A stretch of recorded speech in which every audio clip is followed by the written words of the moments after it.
Jumpa lagi kita belajar di sini KMB Keperawatan Medikal Bedah 1. Sebelumnya kita awali dengan berdoa ya.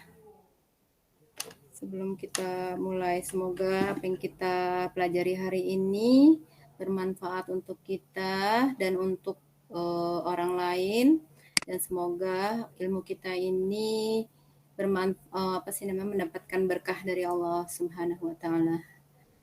Al-Fatihah. A'udzubillahi minasyaitonirrajim. Bismillahirrahmanirrahim. Alhamdulillahirabbil alamin arrahmanirrahim maliki yaumiddin. Iyyaka na'budu wa iyyaka nasta'in. Ihdinas siratal mustaqim, siratal ladzina an'amta 'alaihim ghairil maghdubi 'alaihim waladdallin. Amin. Kita bacanya bergantian aja kayak biasa ya. Iya. Siapa mau mulai duluan? Zara aja, Bu. Ya, boleh. Kita bertiga ini ya, berempat sama Pak Alif ya. Oke, yuk. Konsep dan perspektif keperawatan medikal bedah. 1. Definisi. 2. Peran dan fungsi perawat. 3. Lingkup praktek keperawatan medikal bedah. 4. Tren dan isu keperawatan medikal bedah.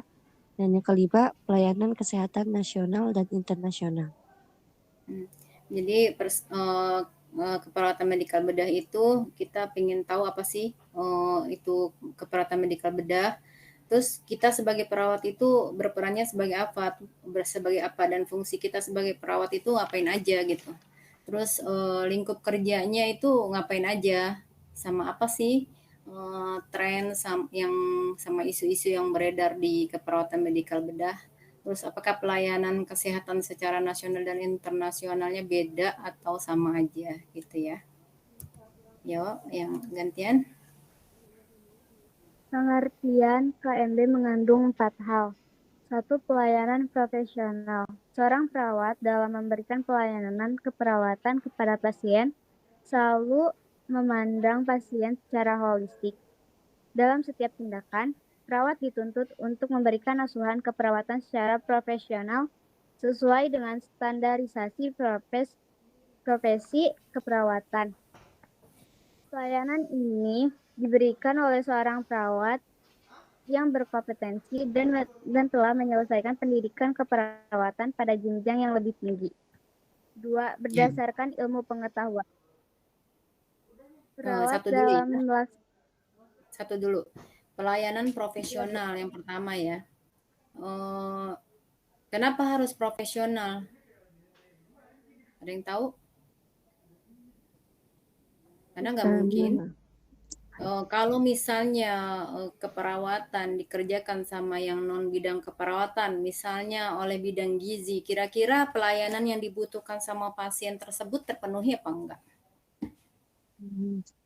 Tidak. Enggak ya. Jadi kan kenapa harus diberikan keperawatan keperawatan medikal bedah ini diberikan kepada perawat yang profesional.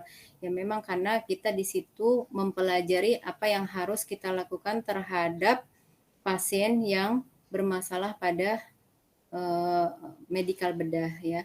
Terus juga walaupun kita misalnya perawat tapi kita tidak berkompetensi, nggak bisa juga kita ngerjain itu, gitu kan. Yang dimaksud dengan kompetensi gimana sih? Ya kita belajar di bidangnya. Jadi misalnya kita belajar perawat nih, tapi kita nggak semuanya jenjang pendidikan di keperawatan itu nggak kita semuanya ikutin gitu. Kira-kira bisa nggak kita memberikan pelayanan? Nggak bisa juga ya. Jadi memang kita harus mempelajarinya dari A sampai Z. Gitu. Yang kedua,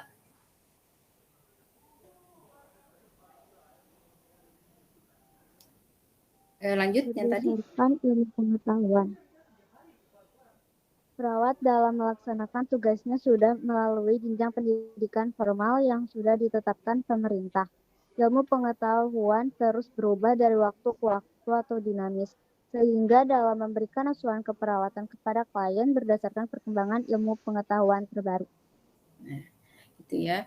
Jadi berdasarkan jenjang pendidikan formal. Dulu kan waktu dulu ada yang namanya sekolah perawat kesehatan itu setaraf dengan SMA. Waktu itu tuh ibu masih ngalamin itu masih bisa kita melakukan pelayanan keperawatan.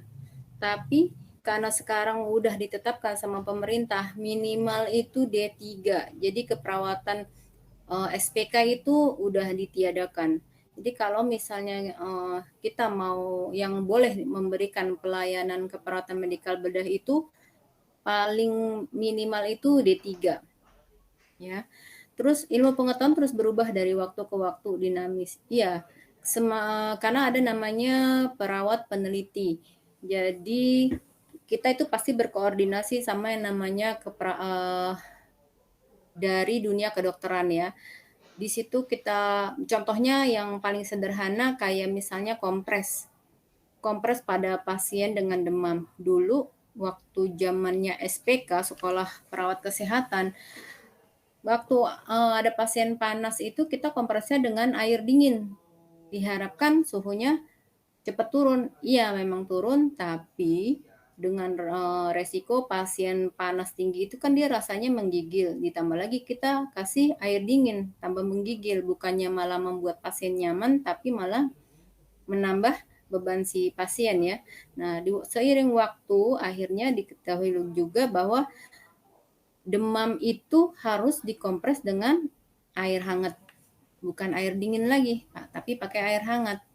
Ternyata apa yang berkembang di situ setelah diteliti dengan dikompres dengan air hangat berarti pembuluh darahnya semakin melebar, diharapkan uap panas yang ada di tubuh kita itu menguap melalui pembuluh darah itu ya. Makanya ilmu pengetahuan itu terus berubah dari yang sederhana sampai yang advance-nya ya. Lanjut. 3. Menggunakan scientific metode. Dalam melaksanakan asuhan keperawatan, melalui tahap-tahap dalam proses keperawatan berdasarkan pendekatan ilmiah dengan menggunakan standarisasi asuhan keperawatan yang ada atau NANDA, NIC, dan NOC. Nah, jadi kita kalau ngasih asuhan keperawatan itu kan kita pakai yang namanya pencatatan ya. Pencatatannya kayak gimana? Apa asal aja udah kasih kompres kayak gitu aja. Tapi kita nggak tahu tujuan dari kompres apa, kenapa harus dikompres, tindakannya apa aja, persiapannya apa aja, prosedurnya seperti apa gitu. Jadi apa standarnya kita? Ada di buku namanya buku Nanda. Nanda itu NICNOC di sini ada NICNOC itu artinya Nursing Interventions Classification sama Nursing Outcome Classification. Itu seperti intervensi sama implementasi. Hasilnya evaluasi, apa nanti evaluasinya kayak gitu. Udah belajar belum cara membuat asuhan keperawatan? Lagi Bu, lagi pelajarin. Lagi dipelajarin ya? Iya. Udah sampai mana tuh? Baru ini metodenya aja sih Bu. Tahap-tahapnya ya. Dari mulai analisa data objektif, data subjektif, ya gitu udah? Iya. Udah sampai situ ya? Oke, lanjut. Nomor 4. Berlandaskan etika keperawatan. Perawat dalam melaksanakan tugasnya dituntut untuk dapat menerapkan asas etika keperawatan yang ada, meliputi asas autonomi atau menghargai hak atau kebebasan pasien, beneficence atau menguntungkan bagi pasien, veracity atau kejujuran, justice atau keadilan. Ya, berlandaskan etika keperawatan. Kita nggak bisa yang namanya memberikan asuhan keperawatan semaunya kita. Orang teorinya begini, Bu, misalnya. Ibu harus ikutin apa maunya kami, apa maunya dari tim medis. Nggak bisa begitu ya, tetap kita harus menghargai hak atau kebebasan pasien. Misalnya Ibu, Ibu kan sudah dijelaskan sama dokter mau dikasih suntikan antibiotik misalnya.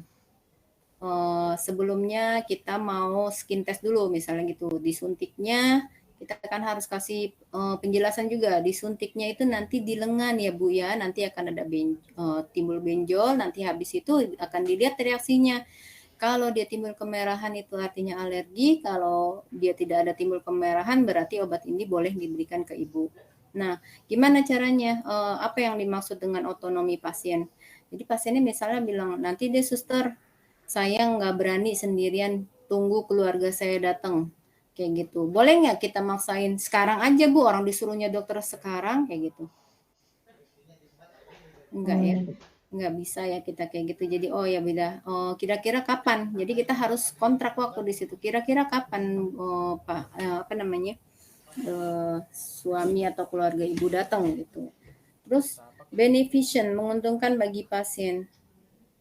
Apa yang menguntungkan? Jadi kalau misalnya ada obat yang mahal, antibiotik ada yang mahal, ada yang generik, misalnya pasiennya di situ kita kasih penjelasan sama pasien, ada yang generik, ada yang obatnya yang memang mahal gitu. Kalau pasiennya minta yang generik ya udah kita kasih, jangan kita pasiennya minta yang generik kita tetap kasihnya yang obat-obat yang mahal kayak gitu. Sedangkan pasien tidak mampu. Nah, kita harus cari sesuatu yang menguntungkan pasien. Jadi artinya apa? Walaupun dengan harga yang murah, pasien masih bisa sembuh dengan itu. Kan nggak semua pasien baru masuk itu dia sudah pernah mendapatkan obat dengan obat-obat yang tinggi. Pasti kalau orang yang belum pernah sakit misalnya, dia dengan obat generik aja biasanya sudah bisa tertangani gitu. Terus veracity, kejujuran. Kenapa kita harus jujur? Ya harus jujur. Kalau nggak jujur, kita akan terus berbohong lagi untuk nutupin kebohongan kita yang awal. Kayak misalnya nggak jujur gitu misalnya. Sudah waktunya kita suntikin, tapi karena kita males dan pasiennya juga, atau enggak gini, kita mau ngasihin suntikan, ternyata pasiennya tidur. Ya udah kita nggak mau ganggu pasien, kita akhirnya kita lewatin tuh suntikan itu. Tapi pada saat pasien menanyakan kita bilang udah disuntikin. Itu kan membuat kerugian buat pasien ya karena ketidakjujuran kita. Terus justice, keadilan gimana?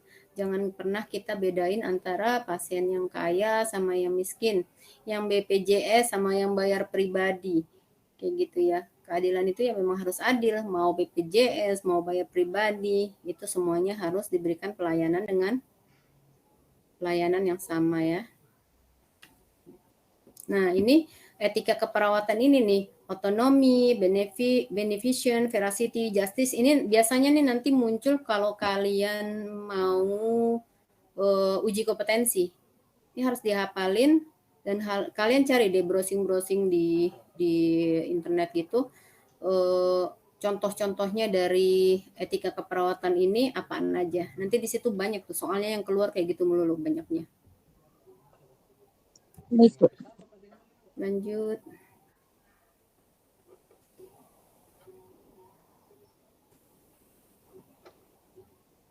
Next siapa? Keperawatan medikal bedah merupakan pelayanan profesional yang didasarkan ilmu dan teknik keperawatan medikal bedah yang berbentuk pelayanan bio, psiko, sosio, spiritual, atau holistik, yang komprehensif ditujukan kepada orang dewasa dengan atau yang cenderung mengalami gangguan fisiologi dengan atau tanpa gangguan struktur akibat trauma. Ya. Jadi pelayanannya itu holistik ya. Biologisnya, psikologisnya, dengan kondisi di sekitarnya dan spiritualnya, keagamaannya, kepercayaan yang dia anut ya. Jadi harus komprehensif. Apa aja itu contohnya? Kita itu medical bedah itu hanya ditujukan kepada orang dewasa ya. Bu, kalau anak-anak nanti ada perawatannya sendiri, keperawatan anak. Kalau ibu ada beda lagi keperawatannya yang bisa masuk ke khusus buat ibu misalnya ke perawatan maternitas gitu. Untuk yang nenek-nenek yang sudah tua ada keperawatan geriatrik. Nah, jadi kalau ini khusus kepada orang dewasa ya yang cenderung mengalami gangguan fisiologi dengan atau dan tanpa gangguan struktur akibat trauma. Jadi yang jatuh, kecelakaan, atau yang sakit misalnya demam berdarah, tipoid itu sama-sama aja masuknya ke medikal bedah. Ya, kayak gitu ya. Jadi tetap harus kita yang kita berikan keperawatan baik yang trauma maupun penyakit yang gangguan di fungsi tubuh ya. Apa sih biopsikososio-spiritualnya? Biologis yaitu penyakit-penyakit pada fisiologis pada anggota tubuhnya. Psikonya apa? Kejiwaannya. Dengan penyakit yang dia alami saat itu, apakah dia merasa stres atau dia jadi membuat dia depresi atau biasa-biasa aja kayak gitu. Terus untuk penyakit yang dia derita ini apakah jadi mengganggu hubungan dia dengan orang-orang di sekitarnya, sosio ya, dan spiritualnya. Dengan penyakitnya ini apakah dia tetap bisa menjalankan kepercayaannya, misalnya dia tetap masih bisa menjalankan ibadah sholatnya kalau untuk yang muslim gitu kan, atau untuk yang non muslim apakah perlu dipanggilkan pendeta. Ya sekarang kan udah ada tuh misalnya setiap hari apa tuh ada pendeta yang datang untuk memberikan pelayanan spiritual pada pasien-pasien. Nah, nanti di situ juga ada catatannya tersendiri ya. Sekarang udah seperti itu. Dulu kan kita cuma ngobatin aja, nggak pernah dipikirin tuh yang namanya psikologisnya gimana, hubungan mereka dengan orang-orang di sekitarnya nanti bagaimana, apalagi dengan kebutuhan spiritualnya. Dulu sama sekali nggak diperhatiin kayak gini. Nah, sekarang semakin berkembangnya ilmu pengetahuan, kebutuhan pasien, semuanya ini bisa terpenuhi. Lanjut. Peran dan fungsi perawat. Peran perawat. 1. Peran sebagai pemberi asuhan keperawatan. Peran sebagai pemberi asuhan keperawatan ini dapat dilakukan perawat dengan memperhatikan keadaan kebutuhan dasar manusia yang dibutuhkan melalui pemberian asuhan keperawatan. Dengan menggunakan proses keperawatan, pemberi asuhan keperawatan ini dilakukan dari yang sederhana sampai dengan kompleks. Nah, kayak gitu ya. Jadi seperti yang tadi Ibu bilang, mulai dari yang sederhana sampai yang kompleks. Apa sih yang sederhana itu? Peran sebagai pemberi asuhan, misalnya mengobservasi tanda-tanda vital, suhu nadi, tensi, itu kan sederhana ya, mengompres itu sederhana. Sampai dengan yang kompleks, apa aja yang kompleks? Kayak kita misalnya memberi suntikan, memasang infus, atau enggak dengan penyakit yang kompleks udah kita harus pasang infus juga, kita harus melakukan perawatan ganti balutannya misalnya, terus harus kita konsul dengan tim medis lain kayak gitu ya, sampai dengan yang kompleks, sampai semuanya jadi harus kita lakukan. Yang kedua, peran sebagai advokat atau pembela klien. Peran ini dilakukan perawat dalam membantu klien dan keluarga dalam menginterpretasikan sebagai berbagai informasi dari pemberi pelayanan atau informasi lain, khususnya dalam pengambilan persetujuan atas tindakan keperawatan yang diberikan kepada pasien. Nah, misalnya kayak tadi gitu, kita sebagai advokat nih sama kalian.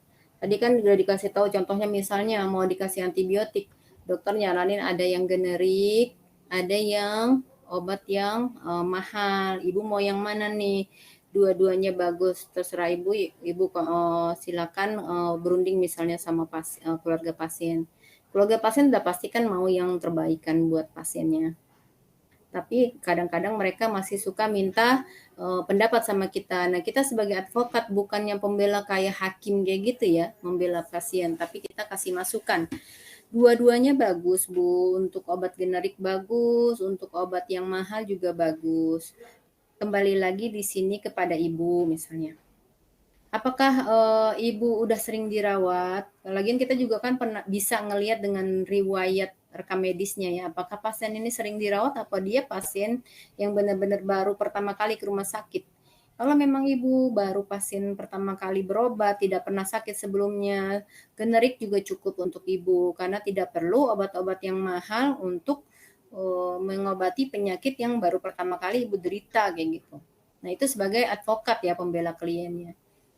Di situ pasien juga nanti kembali keputusannya terserah si pasien mau yang mana gitu.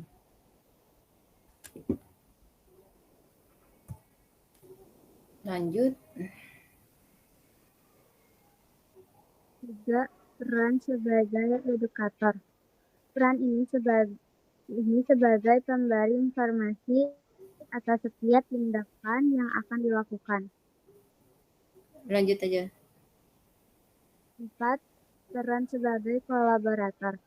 Peran perawat dalam berkoordinasi dengan tim lain seperti tim gizi, tim fisioterapi, tim radiologi, dan lain-lain. Nah, sebagai edukator pendidik ya, sebagai pemberi informasi. Kayak gitu tadi, yang kita misalnya mau dikasih suntikan.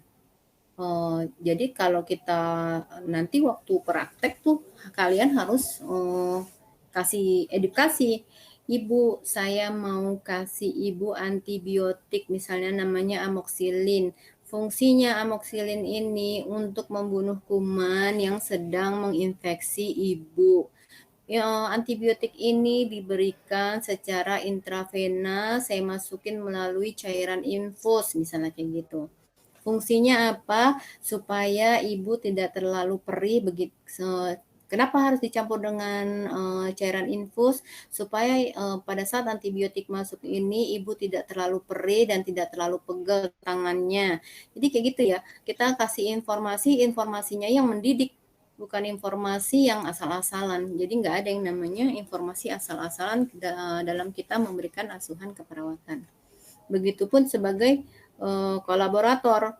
Jadi biasanya nih yang kita harus sampai semua tim kita hubungin, tim gizi, tim fisioterapi itu pasien-pasien baru. Tapi kalau pasien yang udah lama paling kita berkoordinasinya sama tim radiologi, misalnya mau cek ulang ronsen setelah diberikan antibiotik ini, apakah paru-parunya kembali sudah ada perbaikan atau belum. Jadi kita menjadwalkan untuk ronsen misalnya. Nah itu ya, kita maksudnya perawat berkoordinasi dengan tim lain. Sampai di sini ada pertanyaan nggak?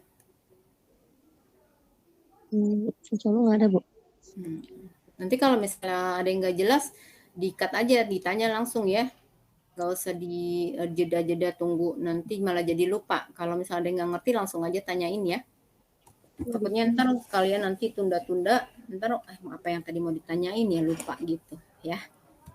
Lanjut.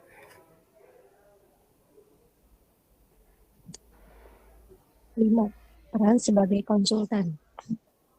Perawat sebagai media konsultasi terhadap masalah atau tindakan keperawatan yang tepat untuk diberikan. 6. Peran sebagai pembaharu. Peran ini dipengaruhi oleh beberapa faktor, di antaranya kemajuan teknologi, perubahan lisensi, regulasi, atau suatu hukum yang diberlakukan dalam bentuk undang-undang praktik keperawatan. Meningkatnya peluang pendidikan berkelanjutan, meningkatnya berbagai tipe petugas asuhan keperawatan. Asuhan kesehatan. Peran sebagai konsultan. Ini hampir mirip sama advokat ya.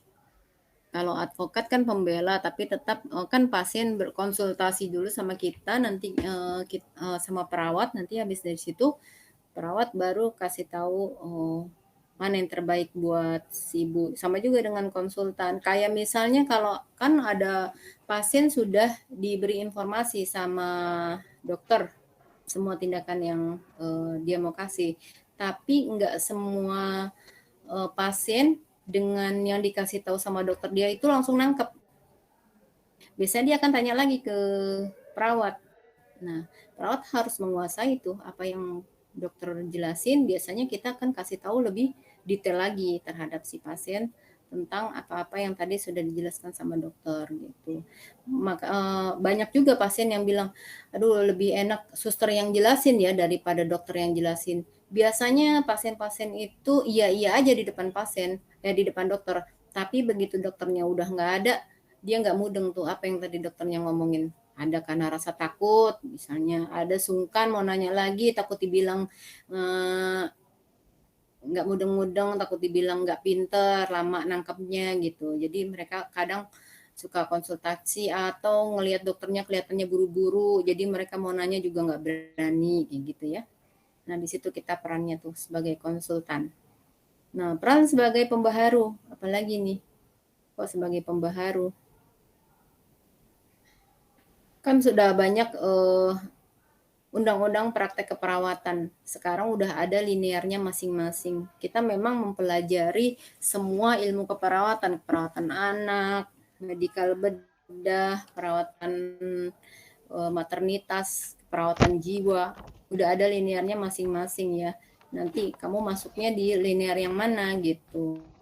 Nah, di luar negeri itu kalau dia misalnya keperawatan S1, kayak modal ibu nih misalnya S1 profesi, itu masih mau ditaruh di mana aja itu harus bisa, tapi nanti udah ada yang namanya perawat profesi, profesionalnya, kayak subspesialisnya, perawat subspesialisnya.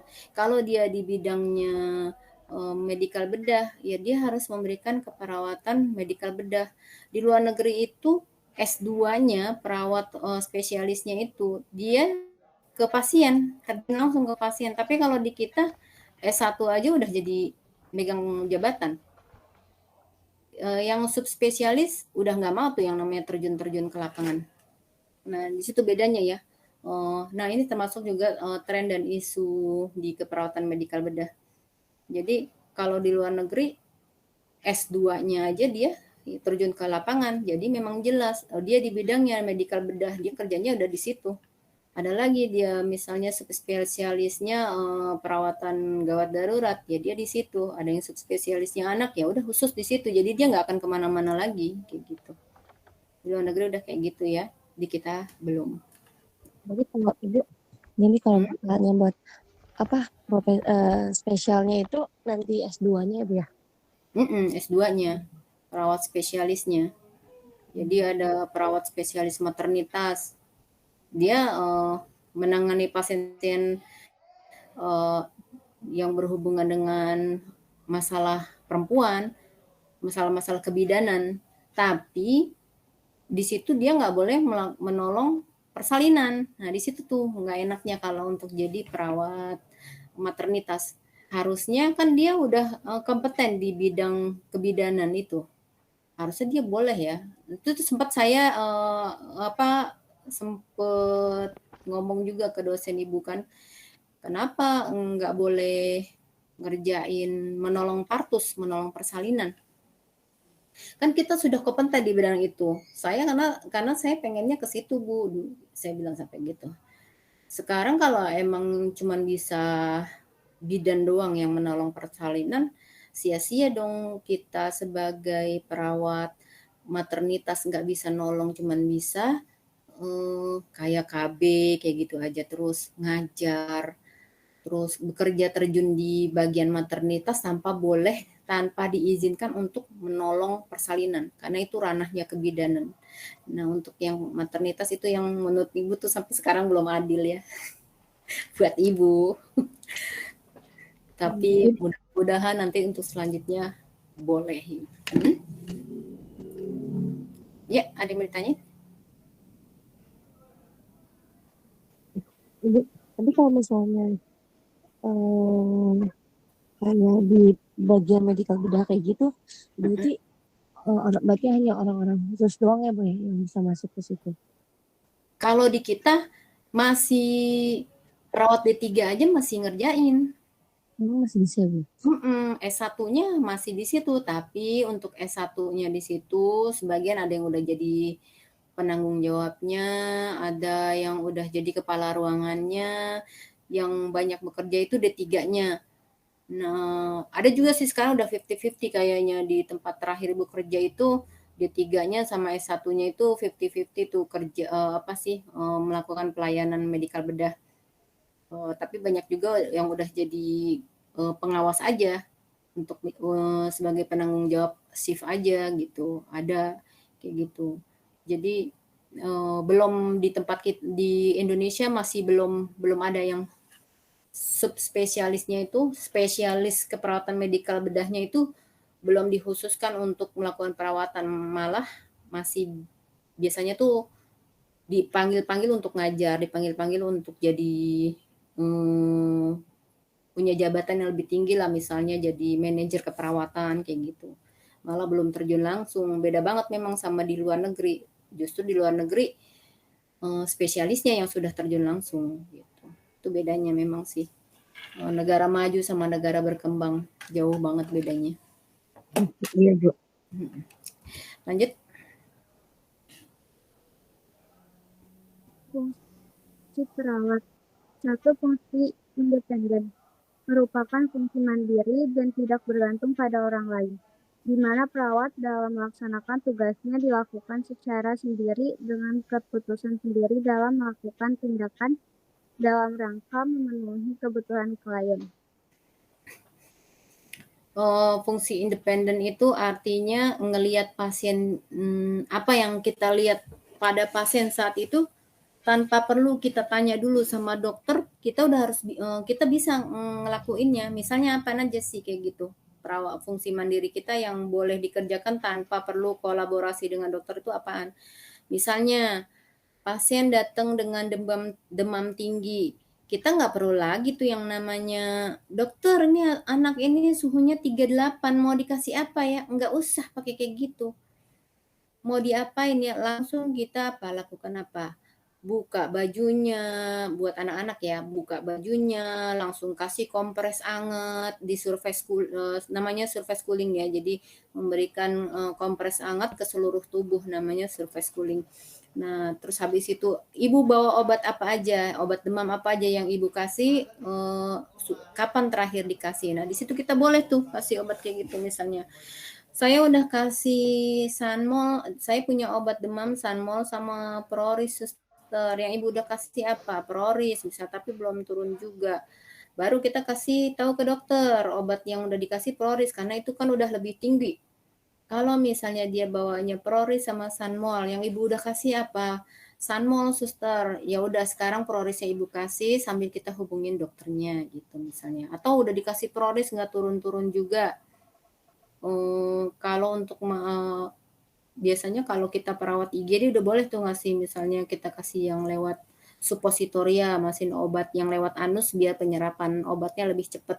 Nah itu kita boleh tuh, nggak perlu yang namanya kolaborasi ke dokter. Khusus buat obat demam doang ya, karena nggak selalu dokter itu bisa langsung kita hubungin dapat instruksi. Bisa keburu kejang anak itu, gitu ya. Lanjut. 2. Fungsi dependen. Fungsi perawat dalam melaksanakan kegiatannya atas pesan atau instruksi dari perawat lain atau pelimpahan tugas. Hal ini dilakukan oleh perawat spesialis kepada perawat umum atau dari perawat primer kepada pelaksana. Nah, ini yang Ibu bilang tadi. Biasanya kalau perawat spesialis di Indonesia, dia cuma ngasih instruksi, dia nggak terjun lagi ke pasien kayak gitu. Kayak gimana? Misalnya kita sebagai pelaksana, kita temukan apa di lapangan, di ruangan pasien. Pasien misalnya sudah dilakukan pemberian obat demam, tapi sudah 2 jam pemberian obat demam, dia tidak turun juga. Nah, kita lapornya ke siapa? Ke perawat spesialis atau ke perawat primer, ke perawat penanggung jawab ya. Nah, nanti perawat primer dan perawat penanggung jawab itu yang menghubungi dokter.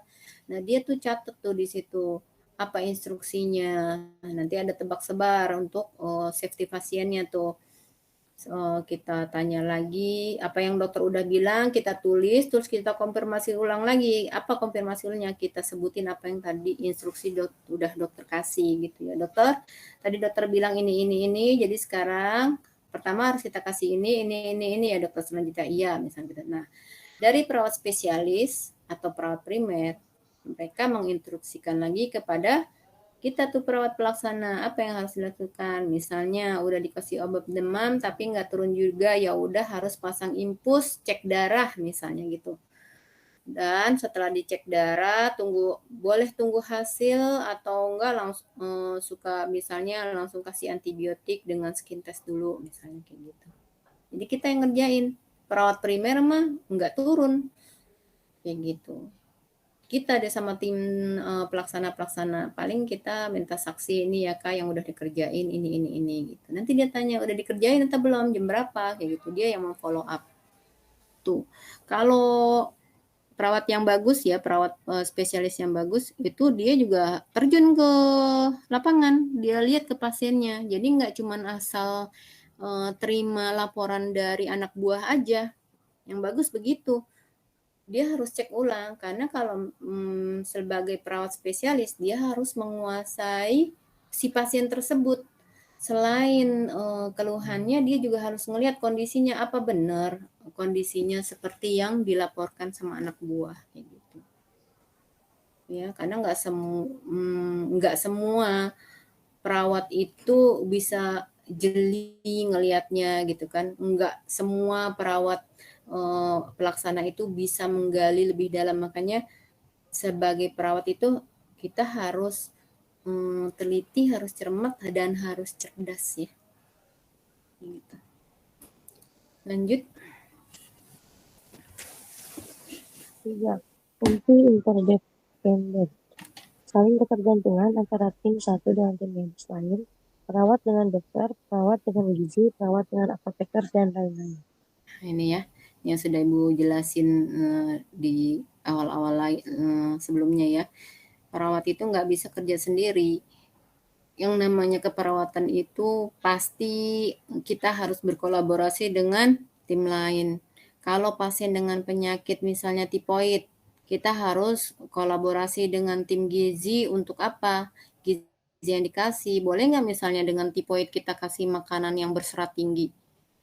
Nggak boleh. Nah, di situ jelas lagi kita mesti ngelihat kalau kita perawatnya cerdas, kita tahu tuh, oh pasien dengan tipoid dia harus makan yang rendah serat. Karena apa? Biar saluran pencernaannya itu istirahat, tidak terlalu terbebani dengan makanannya, tidak harus bersusah payah mengolah makanan yang dia makan. Jadi apa? Ya kita berkolaborasi dengan ahli gizi karena dia tahu ya menu-menu apa aja yang untuk pasien tipoid. Begitupun dengan apoteker, obat-obatannya.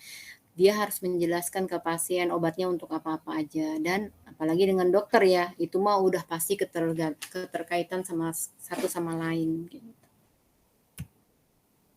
Lanjut. Ibu mau tanya sebentar. Kan kalau misalnya kan kita kolaborasi nih, Bu. Jadi kalau misalnya dari dokternya kalau mau pemberian obat kayak gitu, itu kita harus konsultasi dulu sama apotekernya gitu. Enggak. Enggak selalu, untuk obat yang pertama kali aja. Obat baru. Misalnya kalau ada pasien baru nih, dokter kasih instruksinya apa nih? Antibiotik, obat untuk lambungnya biar tidak lambungnya nggak sakit karena antibiotik, terus ada obat nyeri, ada obat demam misalnya. Nah, itu biasanya untuk pasien pertama kali tuh kan sudah misalnya kita sudah order, sudah pesen obat-obat ini dari si dokter itu kita sudah kasih tahu ke apoteker untuk menyiapkan obat-obat yang dibutuhkan sama pasien tersebut. Nah, si apoteker itu setelah obat itu datang, dia akan menyiapkan obat yang diinstruksikan sama dokter. Si apoteker ini akan menjelaskan ke pasien baru tersebut obatnya nanti ada ini untuk ini kegunaannya untuk menyembuhkan ini gitu. Misalnya Pantopam untuk mengatasi penyakit lambung ibu misalnya kayak gitu. Untuk mencegah iritasi lambung yang diakibatkan oleh antibiotik nanti yang akan diberikan misalnya. Nah, itu pertama doang aja. Untuk selanjutnya nggak setiap kali kita mau kasih obat si apoteker harus menjelaskan, enggak. Nanti di situ ada tanda tangan untuk edukasi. sudah ada pemberian edukasi dari apoteker. Nah, dia akan tanda tangan di situ. Dokter sudah memberikan edukasi pendidikan tentang penyakitnya, tanda tangan. Perawat sudah memberikan edukasi tentang pelayanan apa aja yang akan dilakukan pada hari ini, tanda tangan kayak gitu. Sekarang semuanya harus ada tanda tangan karena banyak pasien menyalahgunakan kebaikan tim medis yang biasanya kita bilang sudah dilakukan, mereka enggak apa sih, tidak merasa kita melakukan gitu. Jadi kita memang harus ada hitam di atas putih sekarang itu. Apa-apa tanda tangan, apa-apa tanda tangan. Karena untuk safety tim medisnya sendiri. Gitu. Ya, lanjut. Ada lagi? Udah jelas nggak? Udah. Jelas ya. Kalau nanti misalnya kurang jelas, ngomong aja ya.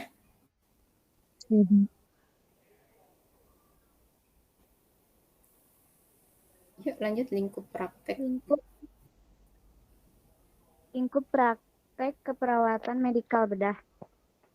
Lingkup praktek keperawatan medikal bedah yaitu pemberian asuhan keperawatan pada klien dewasa yang mengalami gangguan fisiologis karena adanya penyakit, trauma, atau kecacatan.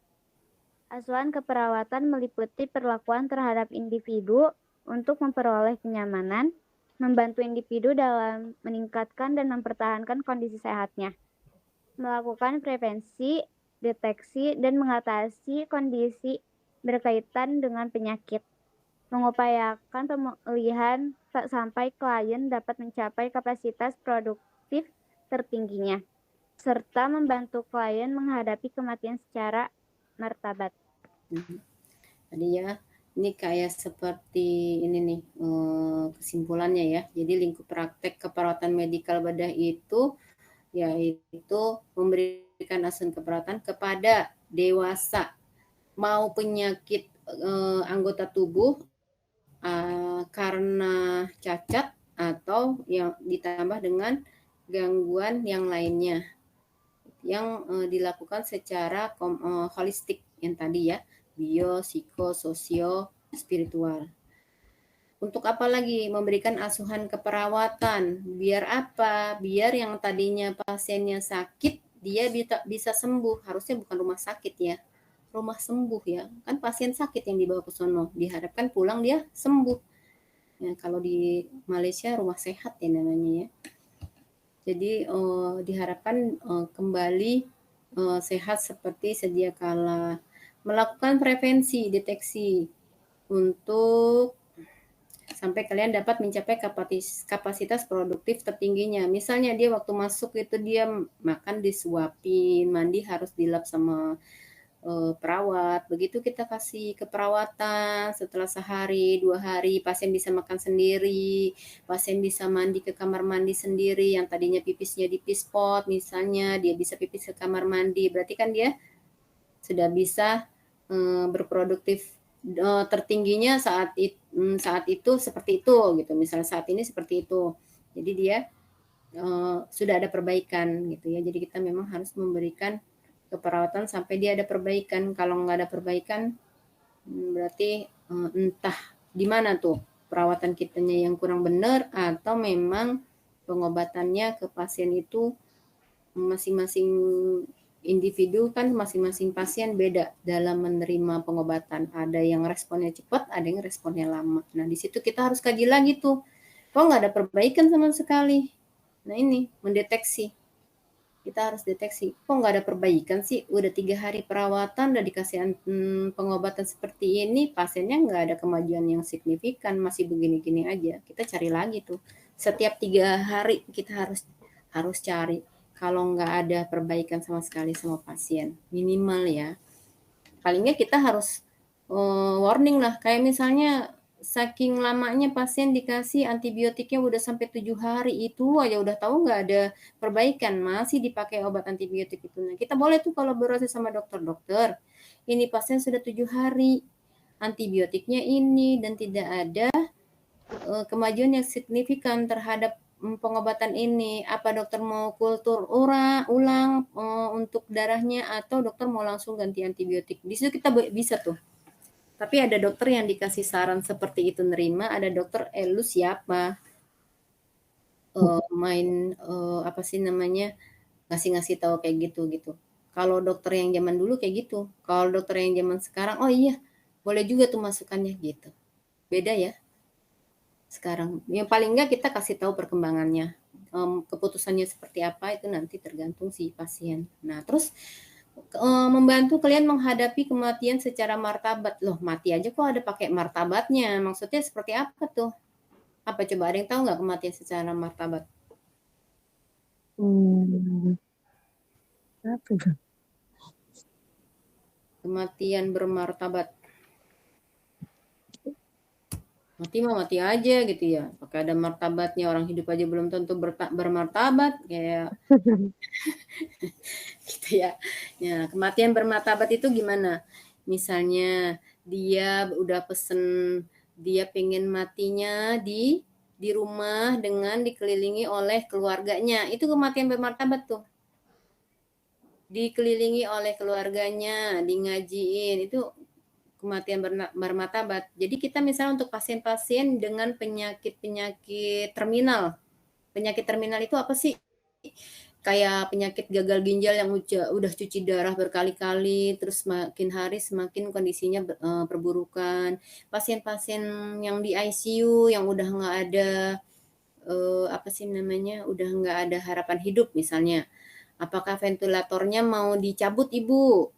Keluarga datang semuanya boleh, terus boleh ngaji di sini rame-rame gitu. Itu kita boleh tuh ngasih usul kayak gitu. Itu namanya memberikan membantu kalian menghadapi kematian secara bermartabat. Buat orang muslim kan kalau menghadapi kematian biasanya kita dikelilingin keluarga, bacain yasin, di taklin ya, talkinin gitu kan. Nah, itu kalau yang non muslim misalnya apa? Dipanggilin pendeta, dibacain doa-doa juga kayak gitu. Tapi kalau kita misalnya pasien-pasien yang nggak punya keluarga, itu sulit kan kita untuk membantu pasien menghadapi kematian secara martabat, misalnya keluarganya semua di luar negeri. Bagaimana dia mau berkumpul sama keluarga? Ya mau nggak mau udah, cuman kasih info doang. Paling 1 orang, 2 orang yang nungguin kayak gitu. Dan kita salah satu kematian bermartabat ini harus kita kasih nih ke pasien-pasien yang terminal. Kita boleh menyarankan kayak sebelum lama ini paman ibu meninggal, dokternya udah kasih tahu penyakit jantung ini jantung dari paman saya ini cuman bisa berfungsi 10%. Jadi kemungkinan untuk bertahan lama itu udah sulit. Dia jadi cuman bergetar doang tuh jantungnya, nggak bisa mompa lagi, cuman bergetar doang. Gitu. Jadi saran saya buka aja alat-alat ini semuanya, udah tinggal di rumah aja, berkumpul sama keluarga, di ngajiin aja kayak gitu. Udah disaranin kayak gitu, dibawa pulang. Tapi yang namanya anak-anak kan pengen yang terbaik lagi sama orang tuanya. Dibawa tetap ke rumah sakit, begitu dia cengap-cengap gitu, mulai menghadapi sakaratul maut, udah mulai dingin bagian bawah, mulai naik ke atas tuh dinginnya itu. Kan sudah dijelaskan sama dokter, memang udah tidak ada harapan hidup. Namanya anak ingin yang terbaik, tetap dibawa pakai ambulan. Akhirnya apa? Meninggal di perjalanan. Akhirnya apa? Yang harusnya dia bisa meninggal secara bermartabat di rumah dengan di ngajiin segala macam, ini meninggalnya di ambulan gitu kan. Kan itu sangat disayangkan ya, yang pendidikan yang sudah diberikan sama perawat itu tidak dijalankan gitu ya. Beda-beda sih prinsipnya, karena mungkin dia mau memberikan yang terbaik buat orang tuanya, atau itulah persepsi pasien itu kadang-kadang beda-beda juga gitu. Nggak tidak gampang kita memberikan edukasi ke pasien, nggak gampang, apalagi pasien berduit dan berpendidikan gitu. Udah kali aja dengan dibawa ke rumah sakit di RJP anak bapak saya bisa sembuh lagi gitu. Ada yang berpikir begitu. Ya udah, itu kan keputusan dari keluarga, dari anak-anak, ya kita nggak akan bisa apa-apa lagi kayak gitu. Kadang-kadang begitu tuh di lapangannya seperti itu. Ya lanjut. Di sini ada yang mau ditanyain nggak? Enggak. Enggak, lanjut. Tren dan isu keperawatan medikal bedah. Tren medikal bedah. 1. Telenursing. Telenursing adalah proses keperawatan dalam memberikan pelayanan kepada pasien atau kelompok dengan media alat komunikasi. Metode ini dapat diaplikasikan di area terpencil, dapat mengurangi jumlah rujukan di rumah sakit maupun pusat-pusat pelayanan kesehatan lain, dan dapat menghemat waktu serta biaya dalam penanganan kepada pasien. Padahal ini udah ditelitinya dari 2016 ya, tapi baru kepakainya sekarang gara-gara apa tuh? Gara-gara COVID ya. Sekarang coba udah ada Halodoc, model-model kayak gitu ya. Halodoc, rumah sakit sudah mulai ada WA-nya. WA-nya apa? Untuk tanya, minta konsultasi ini, kayak gitu. Konsultasi sama dokter atau sama perawat, udah ada pilihannya. Jadi kita yang di rumah pun enak gitu, nggak usah yang di daerah terpencil. Kadang-kadang kita juga untuk males kena macet, udah langsung telepon aja kayak gitu ya. Telenursing ada Halodoc.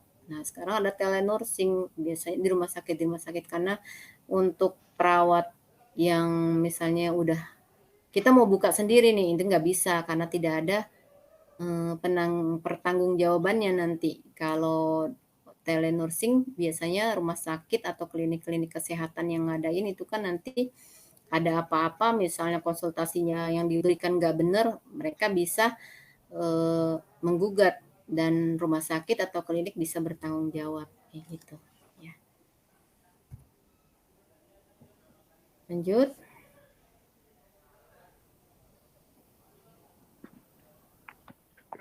2. Penggunaan robotik dalam operasi.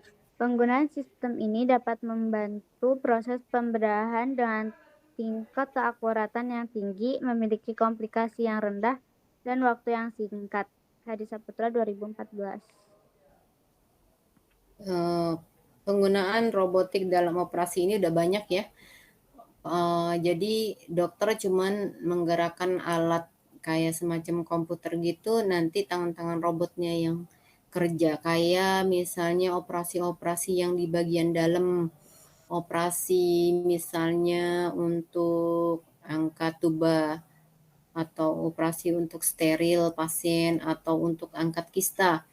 Dulu harus dilakukan pembedahan yang seperti sesar, dibelah sepanjang selebar 10 cm dan ada 7 lapis dari 6 sampai 7 lapis dari perut kita itu yang dibedah untuk ngambil kiste aja. Sekarang udah ada canggih kayak gini, pakai komputer doang cuman ada luka 3 titikan aja untuk masukin alat itu. Udah tangan-tangan robot yang kerja. Dokternya cuma jepit-jepit, buang, bisa dihancurin langsung di situ dengan dibakar. Nanti kan akan keserap sendiri, nanti akan kebuang sendiri gitu. Udah seperti itu. Atau ada yang mau di PA itu patologi anatomi, ada jaringan-jaringan yang mau dibiarkan nanti kuman apa yang tumbuh atau apakah ada di situ sel-sel yang ganas atau enggaknya gitu. Itu bisa pakai penggunaan robotik. Nah, di Jepang terakhir ada juga robot perawat yang kerjanya untuk shift malam terutama, dia itu yang kontrol ke pasien-pasien, periksa demamnya, karena kan dia ngelihat tanpa lampu aja dia udah bisa karena robot ya. Kalau manusia kan harus pakai senter, kadang-kadang kita harus nyalain lampu dulu, itu yang bikin mengganggu. Nah, di Jepang tuh udah ada robotnya tuh kayak gitu. Memang Jepang negara maju dan teknologinya luar biasa ya. Nomor 3. Perawatan luka moisture balance dengan modern dressing. Menjaga kelembapan area luka, aliran oksigen dan nitrogen berperan dalam perbaikan sel-sel tubuh. Nanti PKK 2015. Jadi sekarang udah ada tuh yang namanya balutan luka itu dengan moisture itu ada pelembabnya ya. Jadi lukanya itu tetap lembab biar apa? Obatnya tuh keserap Kalau luka yang kering itu kan susah untuk masuk. Jadi moisture balance-nya itu jadi nggak bikin lukanya kering banget, tapi nggak bikin lukanya jadi benyek gitu. Jadi balance, seimbang antara yang kering sama yang lembabnya. Nah, di situ untuk apa? Kelembapan luka, biar kalau kering banget oksigen susah masuknya, penyembuhan juga jadi lama. Sel-sel apa sih yang akan tumbuh juga, sel-sel baru juga lama akan tumbuhnya gitu. Nah, sekarang dengan adanya moisture balance dressing ini, penyembuhan luka jadi cepat sembuh. Memang untuk saat ini belum bisa untuk semua kalangan, masih orang-orang tertentu karena mahal ya, sesuatu yang baru dan modern dan fungsinya bagus itu masih mahal. Biasanya nanti kalau udah banyak yang bikin pabrik-pabrik kesehatan udah banyak yang bikin, baru tuh harganya pada turun, baru bisa diaplikasikan ke seluruh kalangan. Di sini ada yang mau nanyain? Yang mau ditanya? Bu, kalau misalnya perawatan luka itu tuh yang moisture balance itu bisa dipakai di area luka apapun, Bu. Tergantung. Tergantung kalau misalnya luka operasi sesar, kan dia udah luka operasi yang dibuat, luka steril yang artinya luka yang dibikin sama manusia, bukan luka karena kita kecelakaan gitu kan. Luka yang dibuat sama manusia yang steril. Nah, itu harus kedap tuh. Harus kedap air, kedap udara. Biar apa? Lukanya nggak kena kuman dan proses penyembuhannya jadi cepat. Tapi kalau misalnya luka karena kecelakaan, itu nggak boleh kita kasih yang kedap. Karena apa? Jadi busuk, tidak ada aliran oksigen yang masuk. Sedangkan kita menginginkan untuk jaringan-jaringan baru itu tumbuh gitu. Jaringan baru, semua jaringan kan butuh oksigen kan? Yang kita pelajarin di patofis, setiap organ tubuh ada untuk sel bernafasnya kan? Ada sel-sel untuk bernafasnya. Nah, itu untuk perbaikan sel-sel tubuh. Jadi nggak semua luka itu kita harus kasih dressing yang modern yang bisa aliran oksigennya masuk gitu. Jelas? Iya, Bu.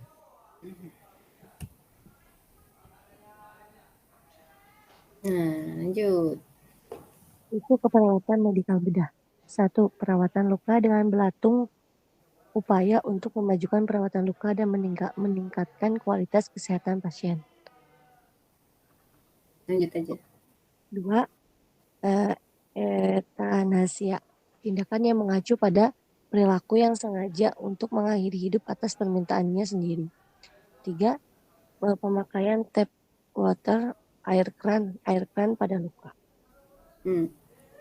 Isunya apa nih? Perawatan luka dengan belatung. Kalau sekarang ada di medis nggak ada ya? Hampir nggak pernah nih Ibu temuin perawatan luka dengan belatung. Biasanya di yang apa sih kalau yang bareng-bareng sama orang-orang yang ngerti apa sih? Kayak kita minum jamu juga alternatif. Perawatan alternatif ya. Ada yang misalnya perdarahan banyak tapi dikasihnya ini bukan belatung ya. Apa sih yang buat ngisap darah itu? Kuman binatang itu yang suka hidupnya di air tuh yang lengket banget tuh di ya lintah. Nah, itu dia bisa yang untuk ngisap darah tuh. Kalau itu masih ada tuh pernah di rumah sakit, tapi Ibu ngeliatnya di luar negeri ya. Video dari luar negeri. Jadi perawatan dia luka terbentur keras, perdarahannya banyak, dokter juga kewalahan untuk ininya apa sih namanya untuk sembuhin itu perdarahannya untuk hentiin, ditambah dengan lintah, ditaruh tuh kan lintah makanannya darah, dia suka sama darah, nah itu bisa dimasukin kayak gitu. Terus yang kedua eutanasia. Eutanasia apa sih?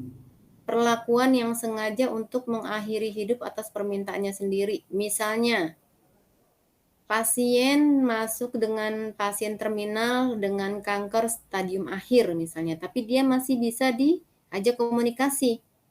Nah, pasien tuh kita harus kasih informasi tuh misalnya, kemungkinan sampai kemungkinannya itu misalnya sampai terjadi kematian kita harus kasih tahu. Nah, kalau misalnya sampai terjadi, pasien terminal, misalnya dia sudah mulai, ke arah-arah terminal, apakah pasien itu perlu di RJP? Tahu nggak RJP? Yang, apa sih namanya, di shock yang kita tekan-tekan dadanya. Iya tahu, Bu. Resusitasi jantung paru, ya, RJP itu ya. Nah, kalau misalnya kalau saya memang sudah nanti akan sakaratul maut, nggak usah saya dilakukan RJP, suster, biarin aja saya pingin meninggal yang bermartabat misalnya setelah kita jelasin ya. Ibu boleh punya 2 pilihan. Ibu mau meninggal martabat atau ibu pengen mengakhiri hidup sendiri. Kalau misalnya pasien saya mau diberikan yang terbaik, artinya apa? Dia mau dipasang ventilator misalnya, buat bantu napasnya, buat bantu pompa jantungnya. Nah, biasanya nanti sampai berapa lama Ibu? Sampai Ibu meninggal sendiri atau Ibu ingin mengakhiri hidup ya? Kalau memang dilihat sudah tidak ada kemungkinan saya untuk hidup, ya udah cabut aja. Artinya apa? Itu namanya eutanasia. Keinginan untuk mengakhiri hidup. Tapi bukan bunuh diri ya. Ya karena memang kondisinya sudah kemungkinan hidupnya udah tipis gitu ya. Jadi ya udah saya menolak misalnya untuk dilakukan RJP. Silakan kalau saya sudah sakaratul maut, silakan cabut aja ventilator saya dan tidak usah dilakukan RJP. Nah, itu ada inform consent-nya tersendiri tuh. Ada hitam di atas putihnya. Pasien harus tanda tangan dan keluarga pasien harus menjadi saksi. Tuh, jadi kita udah tahu step-stepnya. Nggak perlu lagi kita udah saatnya sakaratul maut, kita baru ngasih tahu kayak gitu. Udah enggak sekarang untuk pasien-pasien terminal ya. Udah ada langkah-langkahnya. Terus pemakaian tap water air keran pada luka. Pada luka kok dikasihin air keran? Apa sih ini maksudnya? Jadi misalnya pada pasien kanker kanker payudara. Kan dia ada jaringan sampai dia kan sampai ke dalam. Lukanya itu kan biasanya namanya payudara, kanker payudara udah pasti diangkat seluruhnya, nggak mungkin disisa-sisain karena resiko untuk penyebaran kanker. Nah, payudara itu kan lemaknya banyak. Untuk membuat darah yang di dalam itu cepat kering, cepat keluar, bagaimana caranya? Pakai tap water, kita kayak model keran gitu. Jadi gimana? Selang dimasukin, nah nanti ada alat untuk mompanya biar darahnya itu ngalir sendiri. Jadi seperti terbuat dari plastik dan dia ada buka tutupnya. Jadi kayak model ini, ban renang anak-anak. Kayak gitu, tapi dia modelnya vakum, ada buka tutupnya yang buat niup balonnya itu. Pada saat kita mau memompa biar diharapkan darah yang ada di luka kanker payudara itu bisa cepat terserap dan cepat kering, itu biasanya dibikin vakum plastiknya itu, dibikin vakum jadi darahnya itu cepat keserapnya. Nah, bisa dibuka begitu kita mau membuang darahnya. Nah, itu maksudnya air keran. Kebayang nggak? Kalau belum terjun ke lapangan susah untuk kebayanginnya karena ini baru-baru aja alat ini. Dan dulu sih nggak semuanya rumah sakit ada ya, tapi sekarang rumah sakit negeri juga udah ada, udah hampir semua rumah sakit udah pada pakai ini untuk penyembuhan luka-luka yang ada di dalam gitu. Ya, Bu. Lanjut.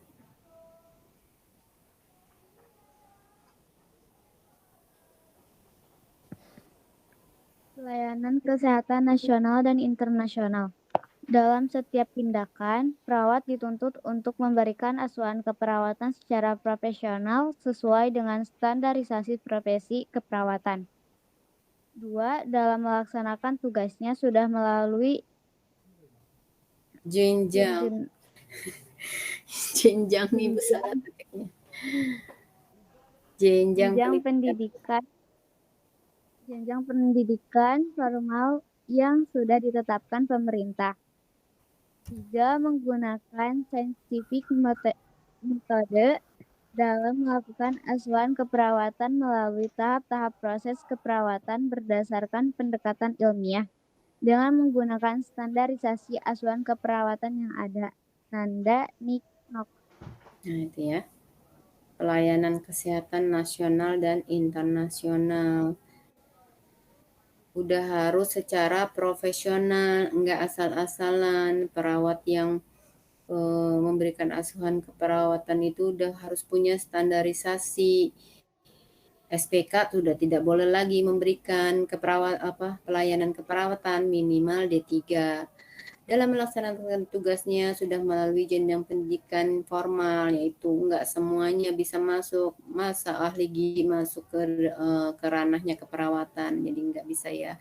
Harus pendidikan formal perawat ya perawat, dia melakukan perawatan ya perawat kesehatan yang memberikan pelayanan, walaupun di ahli gizi dia juga dijelaskan tentang penyakit, karena kan dia harus tahu juga misalnya penyakitnya tipoid itu gejalanya gini-gini, tandanya gini-gini. Nah, makanya gizi yang harus diberikan adalah harus seperti ini gitu. Jadi nggak boleh sok tahu orang ahli gizi misalnya melakukan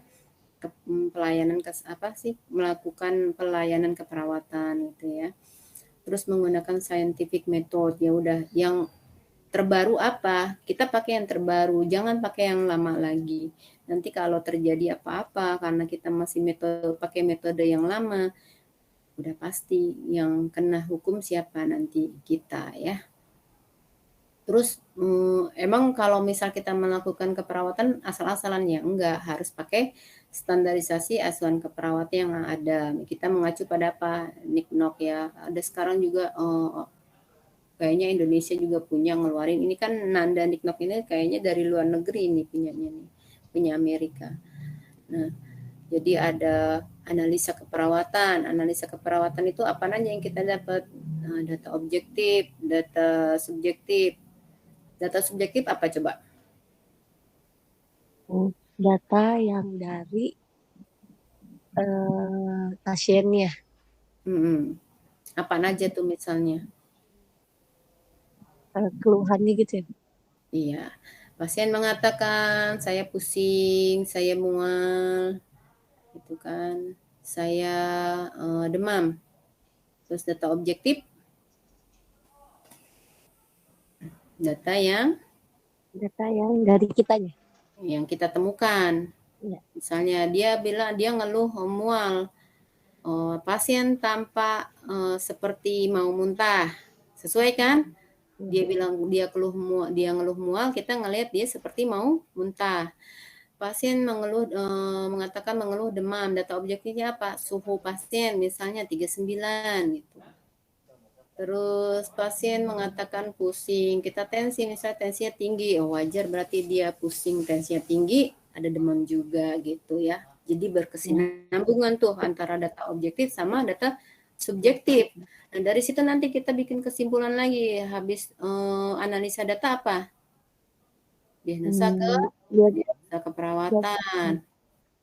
Dari data objektif, data subjektif, apa diagnosa keperawatannya?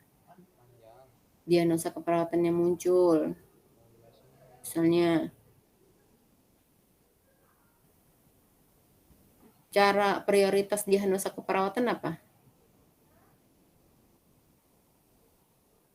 Kenapa, Bu? Prioritas untuk melakukan diagnosa keperawatan apa?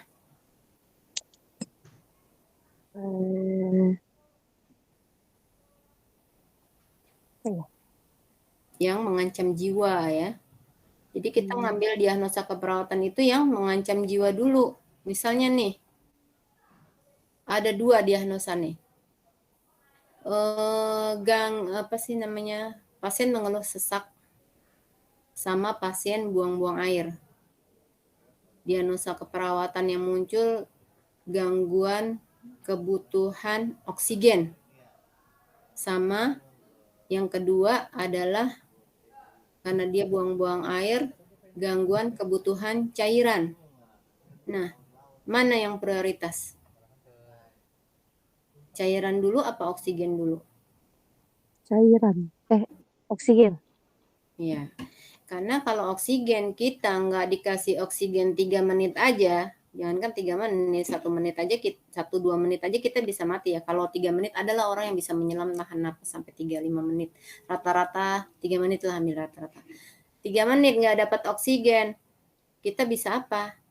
Bisa kolaps ya, bisa mati. Jaringan-jaringan tubuh di sekitar kita juga, jaringan-jaringan tubuh kita juga bisa mengalami kerusakan karena kita kekurangan oksigen. Jadi yang kita ambil prioritas apa? Yang mengancam jiwa dulu. Karena kalau kebutuhan cairan tidak terpenuhi masih bisa menunggu beberapa jam. Tapi kalau oksigen tidak sampai jam-jaman, hitungannya menit. Jadi kita ambil prioritas apa? Oksigen yang mengancam jiwa dulu, baru gangguan kebutuhan cairan. Apa nih kebutuhannya, berapa banyak? Nah, yang kemarin kita pelajari di patofis tuh, kebutuhan cairan, misalnya cairan anak, IWL-nya berapa, yang terbuang berapa banyak, balance-nya bagaimana. Itu wajib kita kuasai yang kayak gitu ya. Perawat itu bermain di cairan. Wajib pinter kita main cairan itu. Jangan sampai nggak pinter di situ, harus kita kuasain.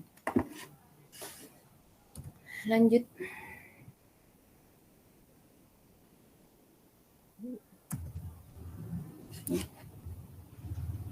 Kenapa dia tidak berespon?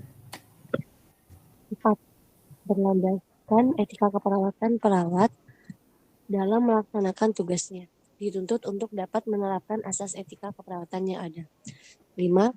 Lingkungan dalam semua kondisi yang berasal dari internal dan eksternal yang mempengaruhi dan berakibat terhadap perkembangan dan perilaku seseorang dan kelompok. Lingkungan eksternal dapat berupa fisik, kimiawi, atau psikologis yang diterima dan dipersepsikan sebagai suatu ancaman. Lingkungan internal adalah proses mental dalam tubuh individu atau berupa pengalaman, kemampuan emosional, dan kepribadian. Yang 1-4 hampir seperti diulang-ulang ya. Kita udah ngebahas ya. Hampir sama aja. Nah, yang kelima ini, lingkungan dalam semua kondisi yang berasal dari internal dan eksternal yang mempengaruhi dan berakibat terhadap perkembangan dan perilaku seseorang. Internal itu apaan? Proses mental dalam tubuh individu. Persepsi dia terhadap penyakitnya ya. Persepsinya berupa pengalaman, kemampuan emosional, dan kepribadian. Misalnya dia cenderung orang yang pendiam. Apa yang dia rasain dalam tubuhnya dia pendem aja. Tapi kalau orang yang ada yang namanya introvert, ekstrovert ya. Kalau ekstrovert kan dia bisa mengungkapkan apa yang dia rasa. Dia nggak sungkan-sungkan untuk mengungkapinya. Nah, itu biasanya lebih enak gitu untuk diajak berkoordinasi pasien sama perawat.